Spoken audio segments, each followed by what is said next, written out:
I want to welcome you to the 2018 Rhodes Hall of Fame induction ceremony. It is always a pleasure to bring back some of our Rhodes all-time greats to our beautiful campus and honor them for their achievements in their respective sports. At this time, it's my pleasure to introduce our wonderful president of Rhodes, Dr. Marjorie Haas, and she would like to open our event today with some remarks. Dr. Haas.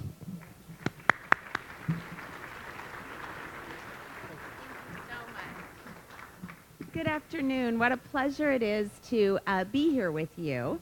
I know I'm standing between you and lunch, so I want to be brief, but they asked me if I would talk about some of the academic highlights over the last year, and it's a very long list. So I will be brief, but we'll also share with you some really great news. Before I do that, I just want to greet you and tell you from my perspective the role that athletics plays at Rhodes College and why it's so important to so many of us. As you know, at a D3 college, a liberal arts college, student athletes are truly student athletes. They are admitted based on their academic credentials. They have to earn the same grades that any other student does, and they succeed in the ways all of our students do. They are student athletes, and we're very proud of that. We think that we believe in that not just in words, but in spirit. Our athletic program is also a leadership program. 30% of our students are varsity athletes. That means that the skills that they're learning on the playing fields translate to the skills they learn in the classroom and the skills they bring to the boardroom in their careers. So our coaches take that piece of their work extremely seriously. And finally, we expect that our athletic program will be competitive. We want it to be the case that every time a student steps on a field or a court, they can say to themselves, we could really win this game. We want to be in the mix in every single game we play. And we work hard to provide the facilities and the strength of coaching and the opportunities for our students to grow as athletes as well as scholars. Here are just some highlights from the most recent playing year. Rhodes this past year was named 57th in the Learfield Cup. That ranks all colleges and universities playing at the D3 level. There are 422 of them. We're 57. That's a pretty good place to be. Yeah, I mean, that is. I'm going to read these, and we're not going to be able to clap at everyone, or the food will get cold. And as a Jewish mama, making sure you all eat well is top priority. But here are some other things. We won our the SAA Commissioners Cup in our league. We led the SAA with 322 of our student athletes making the all-academic honor roll. We had 10 NCAA conference appearances, 10 SAA tournament championships. We participated in 7 championships. 7 of our athletes were named Athlete of the Year in our conference. 5 All-American athletes, 44 All-Region athletes, 129 All-Conference athletes. We had 1 academic All-American and 9 academic All-District. Again, the student-athlete model, we believe in that wholeheartedly. You can see that. 2 of our coaches were named Coach of the Year in the SAA. Robert Shankman, 4-time winner of that award, serves as our men's track, women's track, and men's cross-country and women's cross-country coach, a busy man. And then Bill Cochran in men's golf. So that's exciting. And we had 1 regional Coach of the Year, again, Coach Shankman. We're off to a great start. Our fall sports teams all have winning records, which is exciting. And we've already had many students named as players of the week. Our women's golf team is currently ranked 6th in the country. And the men are nipping at their heels, being ranked 10th in the country. Men's cross country is currently ranked 19th in the country. So you can see this is a star program. And my appreciation goes out to the coaches first and foremost, and to all of those who are involved in recruiting, educating, and retaining our student athletes. We're very, very proud. I want to wish a special mazel tov to all of our honorees. But I do have to give a special shout out to Mr. Kyle Webb, who was on the great championship football team of 1988. Kyle, as many of you know, is currently our vice president of business affairs and our chief business officer. And I am betting that I am the only president in the country whose chief business guy and accountant was a linebacker on an award-winning team. Kyle.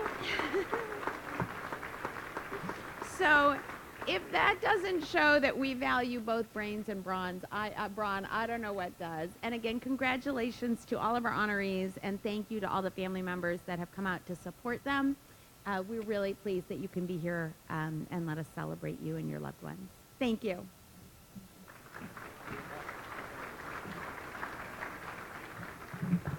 Thank you, Dr. Haas. We've had the pleasure of her being around us the last couple years in athletics, and she is such a wonderful presence, and we are so proud that she is our president. At this time, it is my pleasure to introduce our chaplain, Beatrix Weil, and she will deliver today's invocation.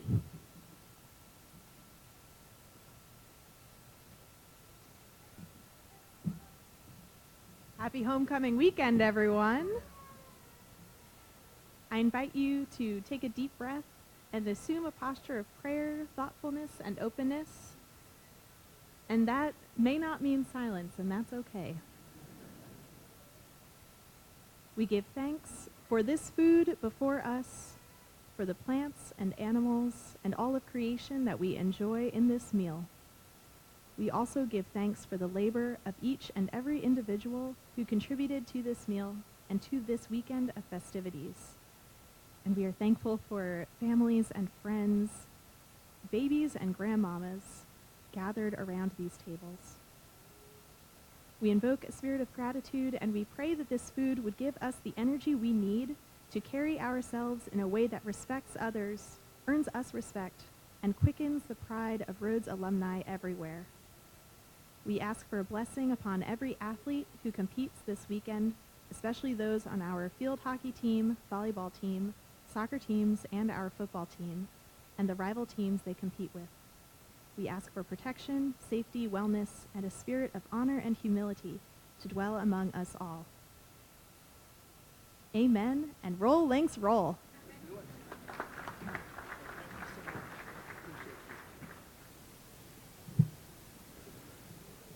Our first inductee is Stephanie Gong, class of 2005. Described by her teammates as calm and collected on the tennis court, Stephanie's success at wearing down opponents helped her to 4 NCAA championship individual appearances. She was the 2005 recipient of the Rebecca Risch-Gay Award.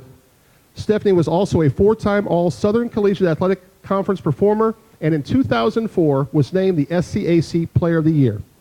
That same year, Stephanie was also named Rhodes Student Athlete Advisory Committee Female Scholar Athlete of the Year. Rhodes women's tennis was at its best during Stephanie's career, as the 3-time All-American played #1 singles for 3 years and led her team to 4 NCAA tournament bids. During her junior season, she was ranked 7th nationally by the ITA and advanced to the quarterfinals of the 2004 NCAA tournament, finishing the season at a record of 20-5. During her tenure, the Rhodes women's tennis team compiled a 70-17 record and was ranked as high as 8th nationally as a team. During her senior year, Lynx Hall of Fame tennis coach Sarah Hatkus was quoted as saying, "I've never had anyone with the footwork and the anticipation of Stephanie. She is probably the consummate practice player. I've never had anyone practice and compete as hard as she does. She does all this without carrying a big ego, unlike some of the other top players in the nation."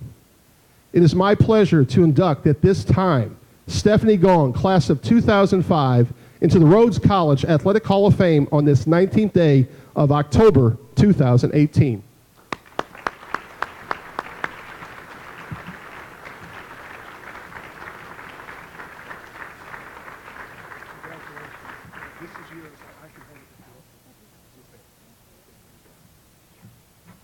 Thank you so much. Thank you so much for this incredible honor. It is An unbelievable privilege to join such an outstanding group of individuals and teams. I can truly say that playing tennis representing Rhodes College was one of the best experiences of my life. It seems like a lifetime ago, as it has been over a decade, a lot of education and training, a career, a husband, and 2 children. And in the midst of life happening, thank you for bestowing me with this extraordinary distinction and allowing me to bask in nostalgia, at least for just a little bit.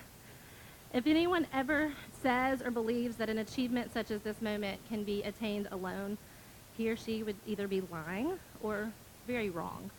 Tennis is an individual sport, and I've always been very proud to play and excel in an individual sport because you have to think and problem solve on your own. And there's no one else to steal your glory, but there's also no one else to blame for your failures. That is until you go to college, and somewhere along the way, you have to learn to play on a team and strive towards a common goal, and you realize that winning the team match meant more than winning your own. During my tenure playing competitive tennis, most of my best performances occurred while playing for this team. And the team that we had my freshman year in 05 and 06 was outstanding, and mostly because of a bunch of freshmen. They are not here today, but my teammates, especially the 4 of us that played all 4 years together, Laura Hoffmeister Stevens, Hennessy Howell-Williams, and Krista DeWitt-Wood, made this experience unforgettable. And during our 4 years, we achieved some of the greatest successes in our program history. The camaraderie we had made grueling practices fun and weekend tournaments less arduous. The constant competition served as motivation, and I became a better player because they were with me every step of the way. I will never forget beating Sewanee 9-0. Woo!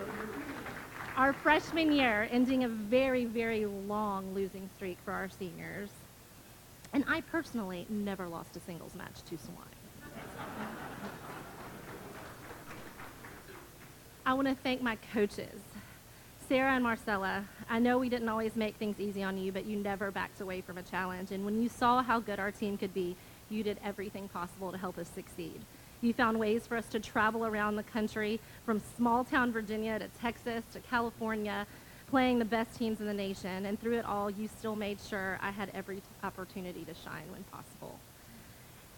Coach, thanks for always working around my academic schedule without hesitation and arranging special practices when necessary. Thank you for always being there, even through the injuries and frustrations, knowing when I could push myself further and also when it was time to rest, even when I didn't want to.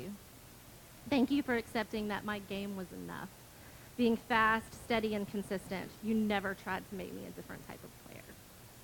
I would be remiss to not express gratitude for my childhood coach, although he's not here today, because he taught me not only about tennis, but how it pertains to life lessons. I learned to look people in the eye and give a real handshake, even when I lost, because if I did my best, she had to work hard to beat me, and there was nothing to be ashamed of. He taught me to weather the storm, and that it was okay if I choked in a match, because that meant that I still cared. And since there are no time limits in tennis, I could always come back. This was never more relevant than in my Nationals round of 16 match my junior year against Tatiana Steinberg in front of my home crowd here in Memphis. Up until then and since then, I have never lost 9 games in a row to start the match. But I did that day. I'm pretty sure no one, including myself or coach, no matter what you say, thought that I would win that match. But I did. I want to thank my family. I don't think I realized how fortunate I was to have such supportive family over the years. My parents and my sisters and even my brother-in-law would travel to see me play, and I was totally convinced that they actually enjoyed it. They came not only to Emory in Atlanta and Sewanee, but to places like Sweetbriar, Virginia, and Terre Haute, Indiana. I'm so grateful to my parents. Some say that you are born with drive and persistence, but they instilled in me a belief that I could do anything I put my mind to, which has applied to tennis and beyond. My father taught me through example that with hard work and determination, I could accomplish anything. He also taught me that most things worth achieving don't come easily. My mother taught me that life is not fair, that if I wanted something, that it wasn't good enough just to be better. It had to be a lot better. And she also taught me to be humble, because every time I kept getting better at a higher level, she reminded me how many more people were still better than me. I think the most brilliant thing that they did, however, was schedule a tennis lesson at 9 a.m. every Saturday morning of my junior high and high school years. I could spend the night out, go to football games, go to movies, go to prom, as long as I made it to my tennis lesson on Saturday morning. And I didn't even question it. It certainly kept me out of trouble, and it gave me purpose. So thanks. Finally, I need to give thanks to my dear husband, love of my life, father of my children, college sweetheart from across the country, Memphis to Palo Alto. Thank you for seeing something in me 16 years ago in Washington, D.C. Back then and even now, you believe in me more than I ever believe in myself. Through 3 years of college tennis, you were always supportive and never resentful that I traveled almost every weekend for tournaments. You took every opportunity to see me play, and you were not only supportive, but you were overtly proud. And nothing has changed to this day. I appreciate it more than you know. You are the reason we have our life. While you are being extraordinary at your job and super dad to our boys, you continue to support me to pursue my career and search for my satisfaction. My successes then were made possible by you, just as my successes now are too. I know I don't say it enough, but thank you. And you're right, I should start playing tennis again. I hope our boys, Eli and Jake, love playing it as much as I did. Finally, thank you, Rhodes, for allowing me to sport the red and black and represent this fine institution for 4 years. Thank you for this prestigious honor. Thank you for the memories, the education, the competition, the support. It was a pleasure and a privilege. Roll, roll, roll. Lynx Cats roll on.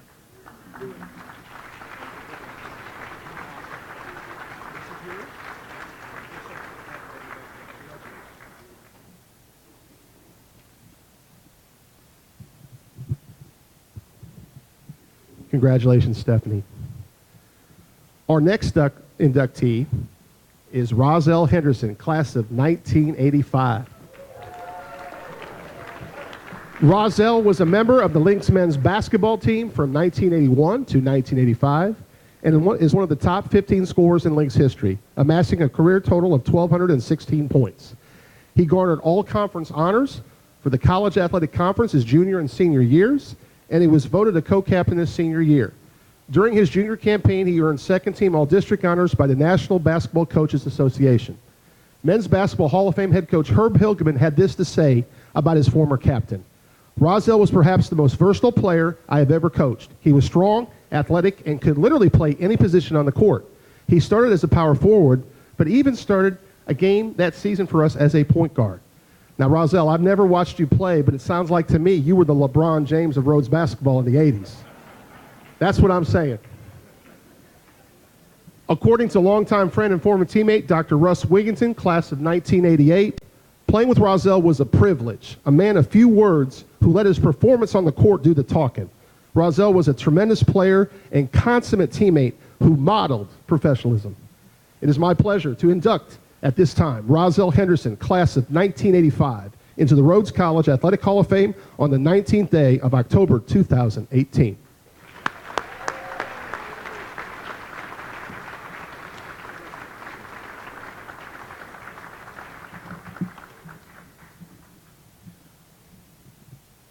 I'm glad Dr. Wiggins did say, man, a few words, because I have very few words to say. And I wish I had my font a little bit bigger, too. Thank you for this tremendous honor. I am humbled to be recognized for my contributions to the men's basketball program and grateful to have graduated from this distinguished institution. I have many emotions at this moment. I'm touched by the many people here who have helped me throughout my life, the many coaches. Thank you, Herb Hilgeman. My high school coach, A.C. Williams, I just spoke with him the other day. First time I talked to him in a while, but between those two is the reason that I'm actually here today. So I want to thank you for sure. Thank you so much. But not only coaches, the teammates. I have a few of them that I play ball with here today. William Ryan, Rob Shute, Dr. Wigington. Thank you guys, because without my teammates, just could not even be possible. And then my family and friends who I relied on and who relied on me. But I also wish that the people who passed before this day, who loved and supported me unconditionally, were here to celebrate, because they definitely are here in spirit and actually even in pictures that they put on my table over here. And that includes my parents, Cliff and Elsie Henderson Sr., who made tremendous sacrifices to support me and my 7 older siblings, and always attended my home games at Rhodes. And along with my 2 siblings that have passed away, Doris and Melvin Henderson. I also want to give thanks to Richard and Virginia White Sr. They were parents of my teammate and roommate Ricky, they were like a second set of parents while I was here, and who always sat with my parents at the home games. My roommate, Ricky White, he's passed away. He's my friend, teammate, and he was a 2-year roommate of mine. And he just loved Alabama football. He loved Alabama football. He loved his family, and he loved the relationships that we built here at Rhodes College. And then also, last but not least, Virgil Starks. Wow. That guy there, I mean, I just truly miss him. He was a great friend, great classmate. You know, he would light up every room he walked in, and he made everyone that he talked to feel like they were the most important person in that room. And also, like, just again, acknowledge some of my teammates that I played with, some that are not here. Scott Patterson, who's no longer here, we came in together, played 4 years together. He's a member of the Hall of Fame as well. And then, of course, I've already mentioned Dr. Russ Wiggins, Rob Shute, and William Ryan. Now, all of these people and many more helped me grow and develop as an athlete, student, and person. When asked where I went to college, I remain extremely proud to say Rhodes College. And may everyone here for this homecoming weekend cherish the relationships and the memories we share that stem from this special place. Congratulations to all the recipients today at this Hall of Fame luncheon, and thank you all for being here and participating in this very, very meaningful moment. Thank you. Have something for you too. You sure?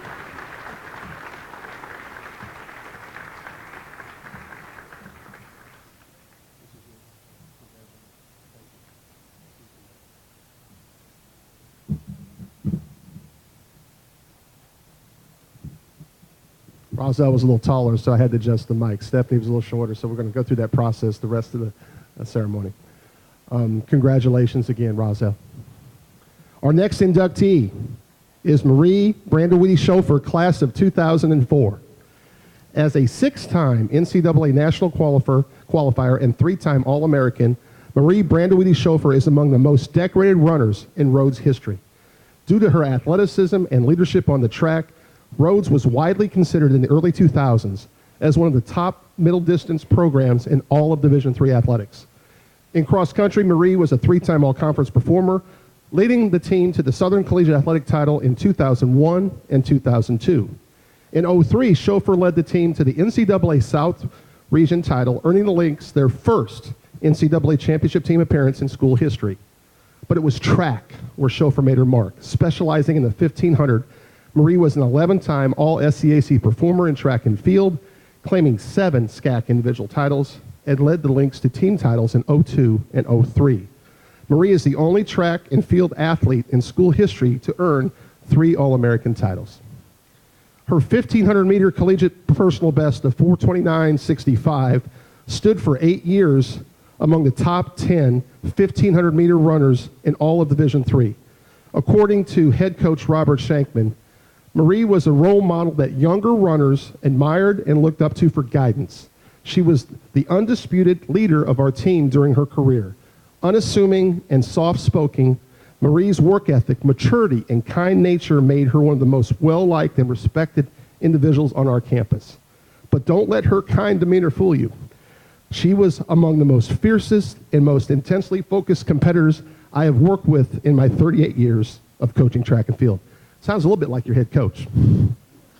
It is my pleasure at this time to induct Marie Brandewitty Schofer, class of 2004, into the Rhodes College Athletic Hall of Fame on this 19th day of October 2018.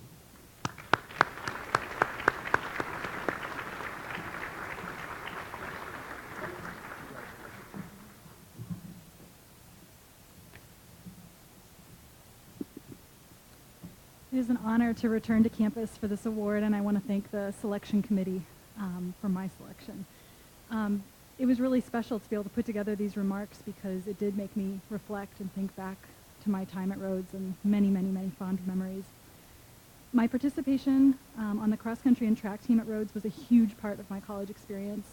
It started with my first day to visit campus on a blazing hot summer day. I don't remember all the details of that visit, but I remember leaving campus and thinking Rhodes would be a great fit for me academically. And Coach Shankman, where are you?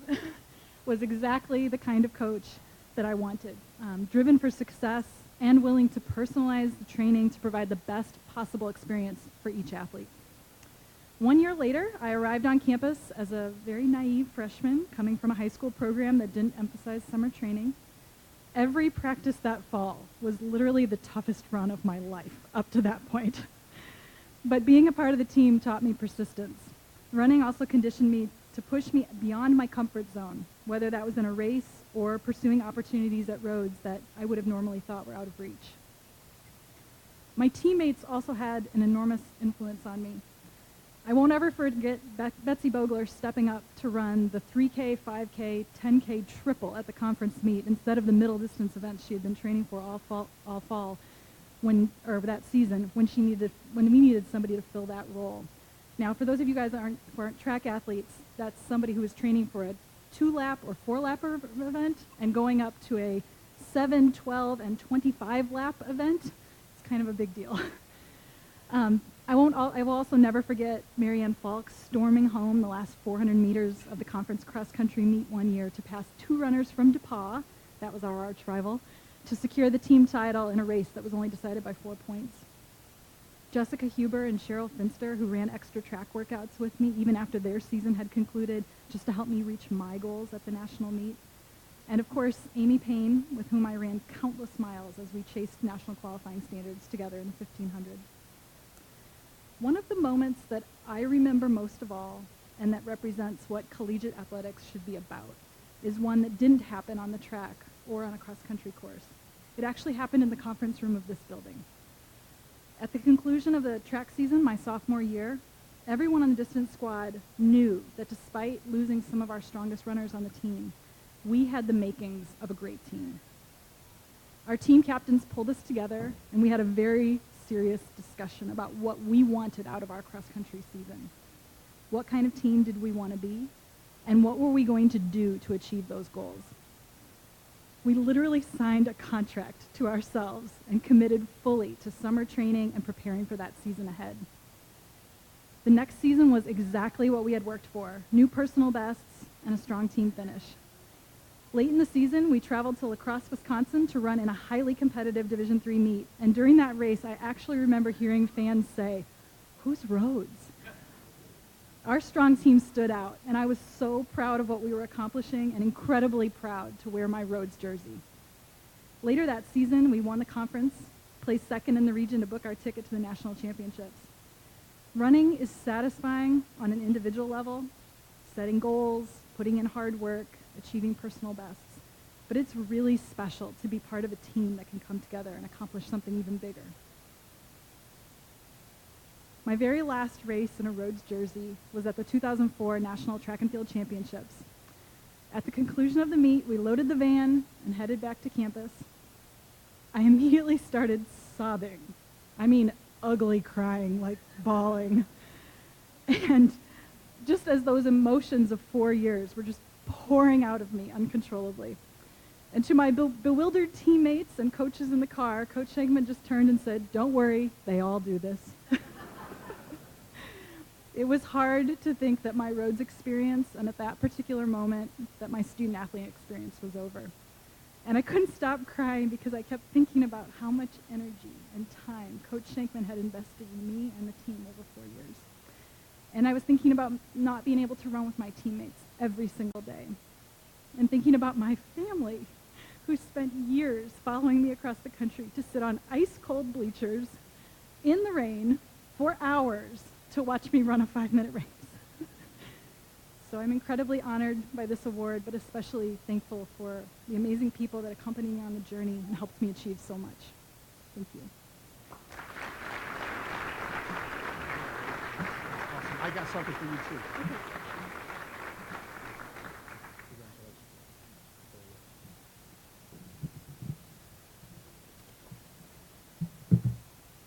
Congratulations again, Marie. Well deserved.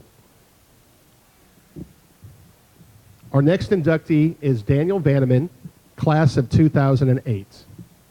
A Memphis native who helped change the perception of Rhodes baseball, Daniel Vanaman was the 2008 recipient of the Walter E. Gay Award, was also the first Lynx baseball player to garner All-American status from the American Baseball Coaches Association. The Lynx were 11-28 during Daniel's first year, then began a huge turnaround that followed with records of 28-15, 36-10, and by the way, that team should have been in the NCAA tournament. It's a great team. And his final year, they were 28-15. That's a 92-40 record in his last 3 years. Daniel was a four-time first-team all-conference performer. He led the Southern Collegiate Athletic Conference in batting average twice, hitting .433 and .422. That's pretty special numbers. Vanaman is tied for the Rhodes single-season record in hits at 73, doubles with 20, as well as career extra base hits at 77. His 62 runs batted in 2007. And y'all, I'm a baseball nerd, so I love these stats. Still stands as a program record. I mean, this number alone in 46 games, if you translate that out to a Major League Baseball season, that's 218 RBI. That's like Hack Wilson back in the 30s. I know. Google him. Rhodes' all-time winningest baseball coach, Jeff Cleanthes, had this to say about Vanaman, quote, "Daniel was the best pure hitter I ever coached. When I recruited him, I knew if we could convince him that Rhodes was the place for him, it would transform our program. He was one of the most talented and most exciting baseball players in Memphis and would be the face of our program for years to come." And he was Coach C's first recruit.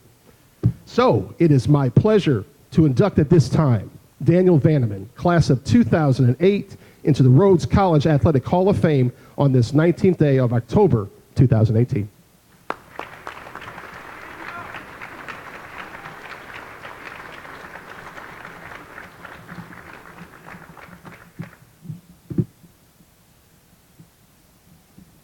Thank you, Coach Dean. Wow, I knew this was going to be emotional, but I did not expect this at all. The kindness for everybody here that I've received today, and my wife, who it's like her second time on campus, it's just overwhelming.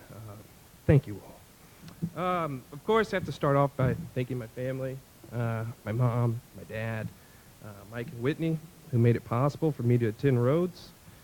And they, like me, you're gonna get a theme here, I think, were convinced of Coach C's vision. He's a convincing guy. I also have to thank my sister, Kaylin, my brother, Yogi, my grandfather and grandmother, George and Mary Lou, who spent countless hours watching me play. And finally, I need to thank my wife. If you don't know, and you can see with Coach Dean, coming into a baseball family is kind of a big deal. It's an overwhelming thing. We're all a bit nutty. And Nicole actually doesn't come from a baseball family. So you can imagine how overwhelming that is for her to have to listen to all of these stories. But I want to tell one about her that I really like. So when she found out that I was going to be inducted into the Hall of Fame, she told a friend of hers who's a devout Dodgers fan. And the friend's like, "Wow, that's really great. What did he do? What position did he play?" And Cole's like, "I think he was a great thrower."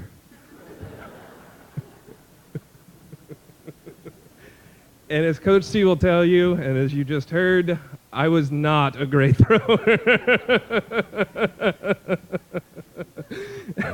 Her friend, somewhat confused, said, "A thrower? That's not even a position."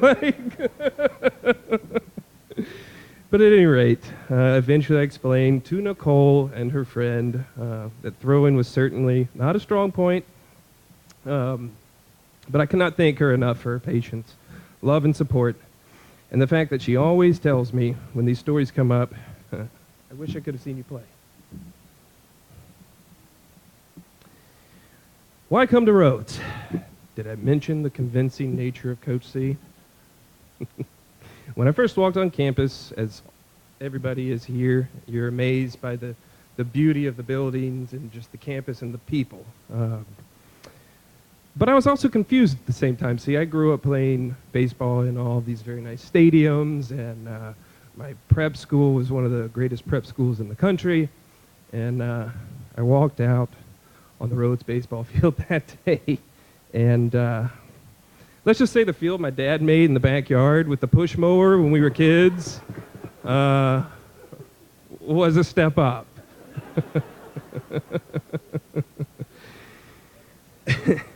But it didn't matter. I was convinced that this was the place for me. The guy in charge had a vision, and I wanted to be a part of it. I believed in him. As you heard, we went that first year losing twice as many games as we won, only to win twice as many games as we lost the second year, which I think is still Division III record. I think so. Division III record, right there. And that's what makes me the most proud standing up here. I'm not sure why I get the honor of being up here, because it truly was a team effort. But while I am up here, I'll say I'm proud to have been a part of that vision and a team with a belief that all of us together could accomplish something great. Thank you for this wonderful honor. May you all continue to enjoy the wonderful tradition of Lynx baseball and Lynx athletics. Thank you. Hey, I got something for you. This is for you. I'm proud of you, my man. Congratulations.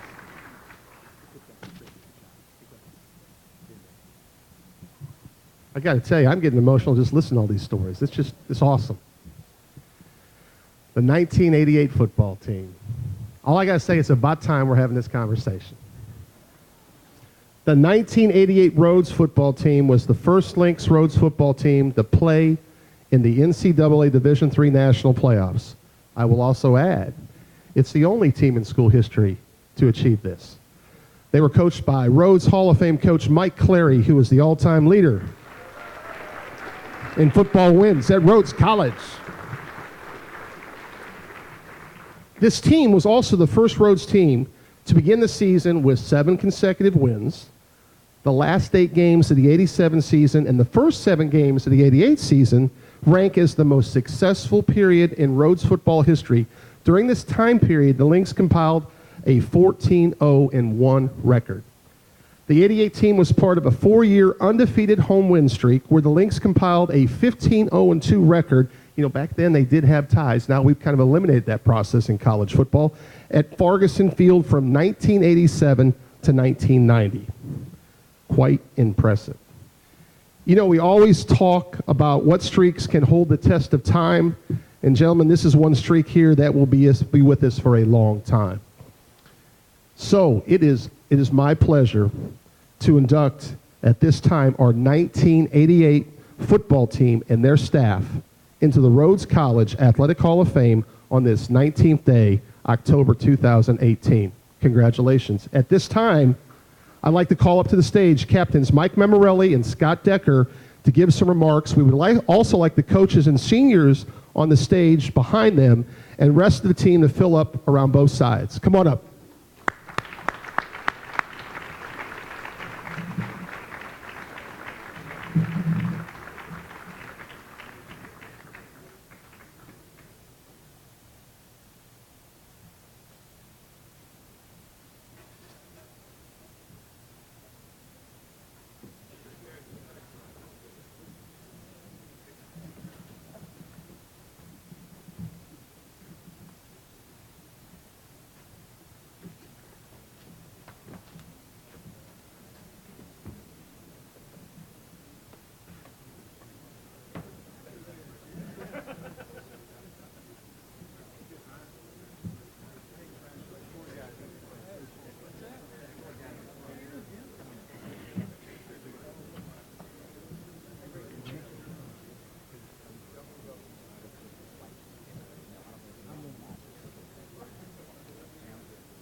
Coach Dean, thank you for that introduction.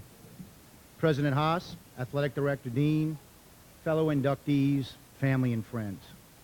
Some of all of you that might have been here last year, and some of you as may know, I was privileged to be inducted into Rhodes College Hall of Fame last year. The good news is I'm not going to make you suffer through one of my speeches. The bad news is I'm going to make you suffer through Mike Memmerelli's speech. As I said, last year I was honored and truly humbled to be inducted individually into the Rhodes College Athletic Hall of Fame. I joined the ranks of Larry Hayes, who's up here, and Marvin Spears, and one of our and our coach and an ex-teammate, Jim Elgin. Aside from thanking family and friends, there were two highlights of my induction speech last year that I really would like to bring up and let everybody hear this year. First of all, let's give thanks to the people that we heard all the inductees give thanks to, our family and friends, siblings that made it all possible, especially our parents that sacrificed. I know that all of us, or a lot of us here, have lost parents. I lost my dad a few years ago. My mom's here today. She wouldn't have missed it for the world. We have some other parents, the Randos, the Franklins. 30 years later, we have parents still coming to show their support. So for all of us guys up here, I'd like to thank our moms and dads that made this all possible and give them a hand.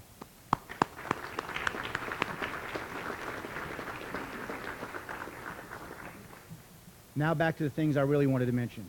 Coach Clary,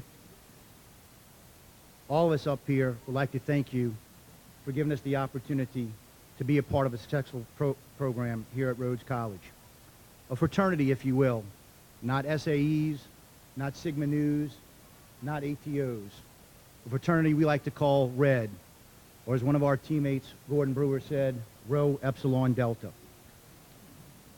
Up on this stage and surrounded the people on this stage, we have business owners, we have presidents and CEOs of corporations, we have city leaders, doctors, great dads, great husbands. I was intentionally going to leave out being lawyers, which I am, but Larry Hayes and Matt Ketchum said that they would institute a class action if I did. So there's also some attorneys up here as well. Seriously, Coach, on behalf of this entire football team, we'd like to thank you from the bottom of our hearts. You gave us a part, you let us be a part of a good football program, and more importantly, had a hand in developing us as men. You helped us become better football players on the football field and better men in the game of life. The second thing that I'd like to bring up is that I talked about last year, and that I would be remiss in not mentioning, and I think everybody up here would agree. This 1988 football team would not be up here and receiving this great honor today if it weren't for the standard that had been set before us the 3 years leading up to our successful campaign our senior year. Our freshman year, we went 8-1-1, and we'll rank 20th in the final Division III national football rankings. We went 6-3 our sophomore year, and our junior year, we thumped Rose-Hulman, a top 10 team at Farguson Field, en route to a 7-1-2 season and an outright conference championship. That brought us and led us into our 1988 magical season. So I feel it incumbent. We have some guys here, Jim Chase, Rod Payne, that were all a part of this. And we have to recognize the standard of excellence that those guys set in the prior teams, because without the table that those teams set before us, this team would not be here today. Hopefully one day I can return with those teammates from one of those teams. With that, I will turn it over to a two-time all-conference defensive lineman, and more importantly, a friend of mine for life, Mike Memmerelli.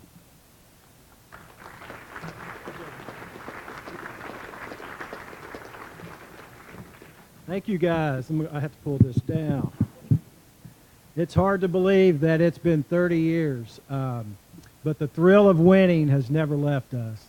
And so on this occasion, we are so grateful to the Hall of Fame Selection Committee for giving the 88 team the opportunity to come together one more time for a great win. And let us also be the first to congratulate Stephanie, Rozelle, Marie, and Daniel. We're honored to go into the Hall of Fame. And I guarantee you my talk won't be as good as yours. It's important that you hear again from me that we are mindful and grateful to our 85 to 87 teams. So on this occasion, perhaps our greatest pride comes from the fact that our 88 team's performance including finishing all 15 games without a loss in a national playoff bid. We all get it. It's unprecedented in the history of Rhodes. Now, when we arrived at Rhodes, Coach Clary let us know in no uncertain terms that we were going to work harder than any football program in the state of Tennessee. But he also said that we were going to have more fun after the season was over. And he was right. We now know that we were the winningest football program in the state of Tennessee. And I don't know if my numbers are the same as Matt, but I have down that we compiled a record of 29-6-3 from 1985 to 1988. So back in 1988, there were approximately 250 of these Division III athletic programs that had football programs. And only 16 teams made it to the Division III playoffs. Today, that number is 32. So I can assure you, we're all looking forward to the day that Rhodes again makes the Division III playoffs, and I know that day will come. To put it simply, the success of the 88 team was a culmination of much support and execution. And we believe it all started with our beloved and the late President James Dodrell. It was clear that our football program had his unconditional support.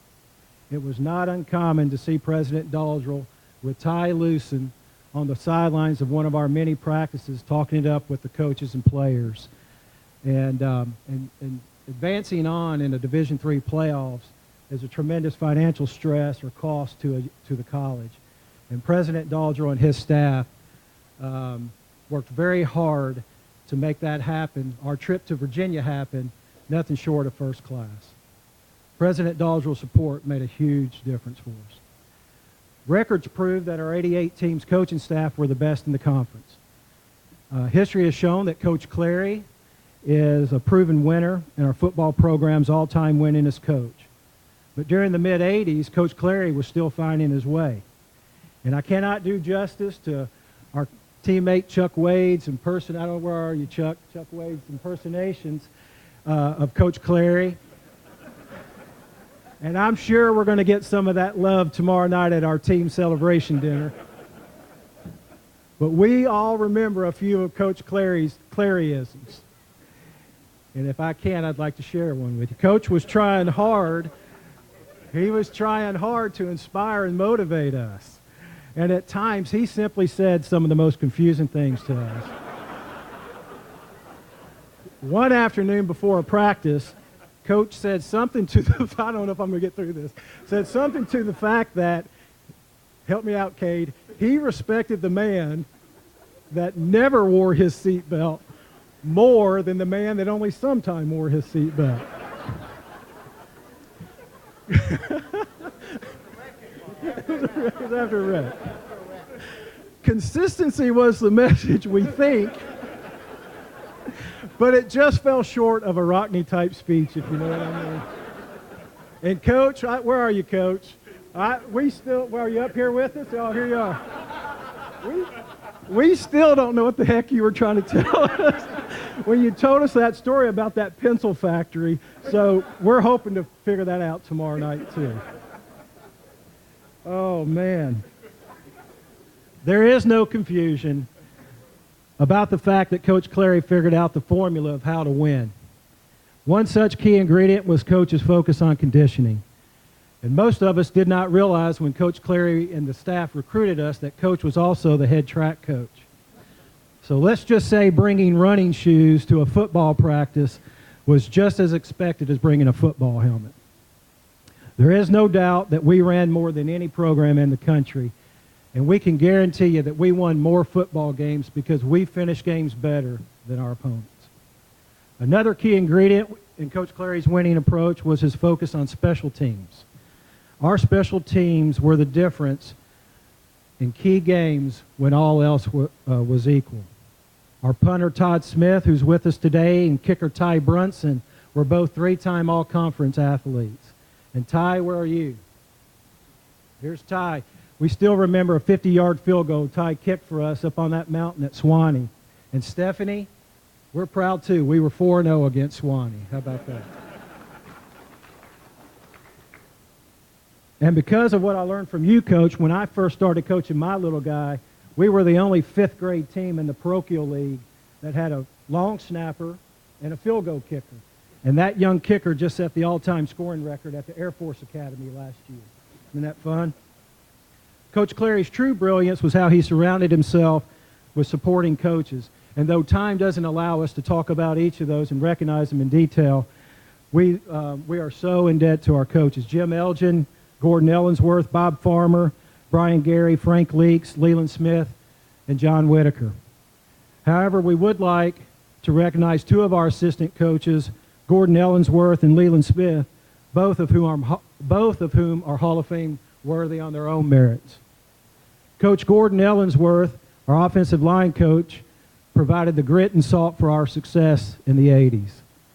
Our offensive line anchored the top CAC rushing offense in 1988.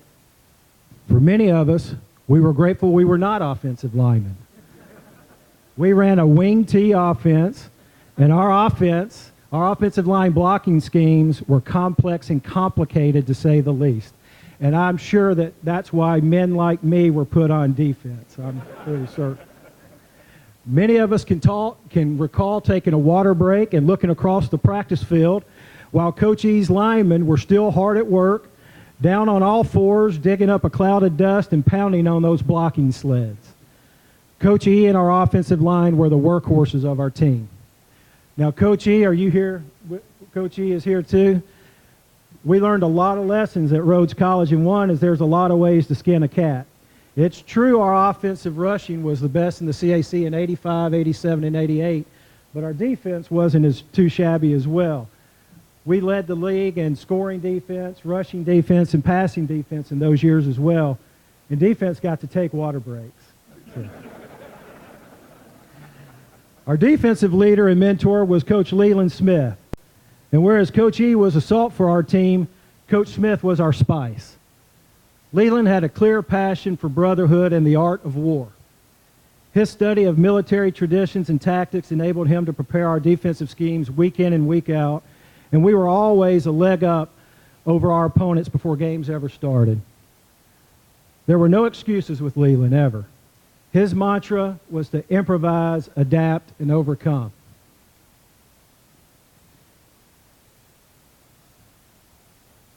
And that's how we rolled. Just to give you a little taste of what we got each week from Leland. I'm Italian, so it just comes and goes. Just bear with me. Just to give you a little taste of what we got from Coach Smith each week, defensive playbooks generally had an inspirational and uniting theme. And one such was Bushido, which is the code of honor and morals developed by the Japanese samurai. Coach Smith's ability to nurture brotherhood is what separated us from others in the conference. And it came so naturally to him. One of our fondest memories was pregame meals for defensive and senior starters, or defensive players for all the home games. And mind you, on Coach Smith's own dime, he would treat the defensive starters to a pregame meal. And one of his favorites and mine was barbecue chicken pizza from Garibaldi's here in town. And you can better believe that it raised our performance and our competitive nature because you wanted to be at that dinner. I would be remiss, and I'm going to move along here, I would be remiss if I didn't share with you, following one of our pregame meals, Coach Smith made arrangements, and he was good about this kind of stuff, for the defense to watch a movie on campus at one of the classrooms. And it was actually a video called the NFL's Crunch Course. And this was a compilation of the most violent and best hits in the history of the NFL. And so back today, obviously, that's somewhat a controversial topic, a little bit taboo. But back in 1988, trust me, it was a hit. Now, the following day's game could not have come too soon. And Coach Clary may start cringing here, but after our third or fourth 15-yard unnecessary roughness penalty, Coach Clary was coming absolutely unglued. And Leland was uncharacteristically quiet, somewhat stoic, and I think at one point we saw him folding his arm, but he did have a smug grin on his face. We did win that game, and I think it was Leland that introduced us to the concept that sometimes you have to be willing to ask for forgiveness rather than permission. Now, Coach Smith and President Dalger are two members of our 88 team that are no longer with us, and these men are greatly missed.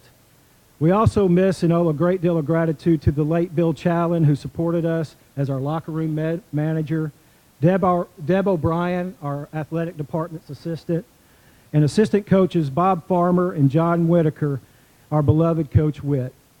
And I believe Coach Witt's wife is here tonight. Is that right? Will you raise your hand? All right. We pray their souls are at peace. I'm almost done, guys. And finally, our team of players. In preparation for our reunion, I reached out to the team this week to ask if they would give me one word to choose to best describe our players. And I'd like to share a few that are rated appropriate to share. Determined, unstoppable, relentless, resilient, nasty, pride, tenacious, together, heart, leadership, red, family, brothers, brotherhood, team. Our roster was made up of players from many diverse backgrounds, and off the field these differences might have been apparent. But when it came to entering the locker room and stepping out on the football field, all distinctions and differences disappeared. Our Rhodes football teams were the most cohesive and united group of men that many of us have ever been a part of. And on Saturday afternoons, our offenses plowed through opponents with precision like a well-oiled machine. And our defenses unleashed fury as we played with reckless abandon. Our depth was impressive. Our ability to rotate players, including many underclassmen, was a key strength of our team. To give you an example of the depth, eight members of the senior class were all conference. 9 members of each of our juniors and sophomore classes went on to be all conference, and 14 members of our freshman classes developed into all conference players by the end of their playing careers. And whether you were an all conference player or not, we were all equals when it came to being a member of this team. So in conclusion, I know you guys are going to be happy to hear that. Rhodes football pushed us to limits and accomplishments we likely never would have realized on our own. And our football experience served as the catalyst for setting the bar high for life after Rhodes. Having kept in touch with teammates after all these years and visiting with many in the room today, we can assure you that our wins did not end with that '88 season. So thank you, God bless, and tomorrow, let's go, Red, and let's beat center. Beat center. Must beat center. Thank you all for bearing with me there. Thank you, Scott. Yep.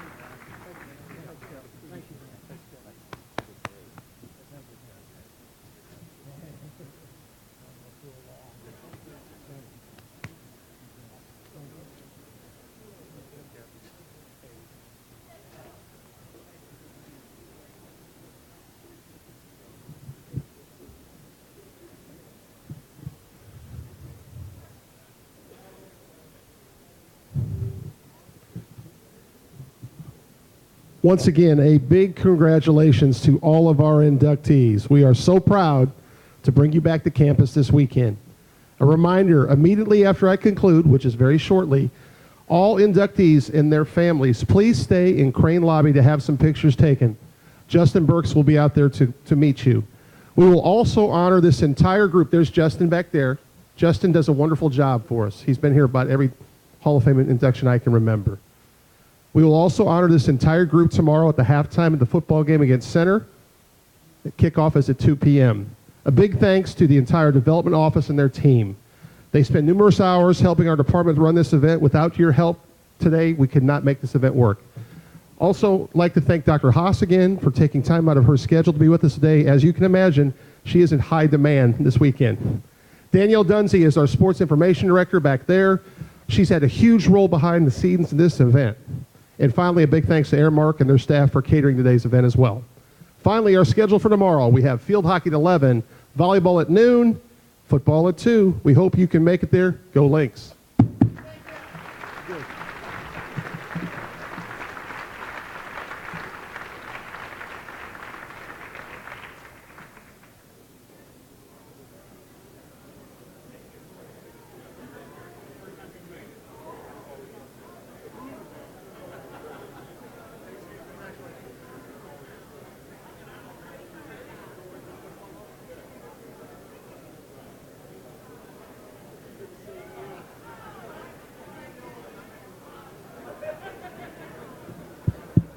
Excuse me real quick.